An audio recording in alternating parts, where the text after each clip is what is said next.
لا يكلف الله نفسا إلا وسعها، لها ما كسبت وعليها ما اكتسبت. ربنا لا تؤاخذنا إن نسينا أو أخطأنا، ربنا ولا تحمل علينا إصرا كما حملته على الذين من قبلنا،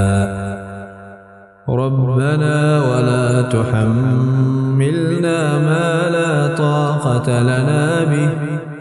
واعف عنا واغفر لنا وارحمنا، أنت مولانا فانصرنا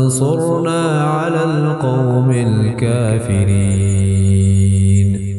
اللہ کسی بھی شخص کو اس کی وسعت سے زیادہ ذمہ داری نہیں سونپتا،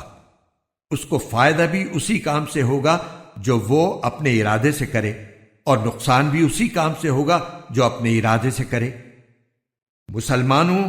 اللہ سے یہ دعا کیا کرو کہ اے ہمارے پروردگار، اگر ہم سے کوئی بھول چوک ہو جائے تو ہماری گرفت نہ فرمائیے، اور اے ہمارے پروردگار، ہم پر اس طرح کا بوجھ نہ ڈالیے جیسا آپ نے ہم سے پہلے لوگوں پر ڈالا تھا، اور اے ہمارے پروردگار، ہم پر ایسا بوجھ نہ ڈالیے جسے اٹھانے کی ہم میں طاقت نہ ہو، اور ہماری خطاؤں سے درگزر فرمائیے، ہمیں بخش دیجئے اور ہم پر رحم فرمائیے، آپ ہی ہمارے حامی و ناصر ہیں، اس لیے کافر لوگوں کے مقابلے میں ہمیں نصرت عطا فرمائیے۔ آمین یا رب العالمین۔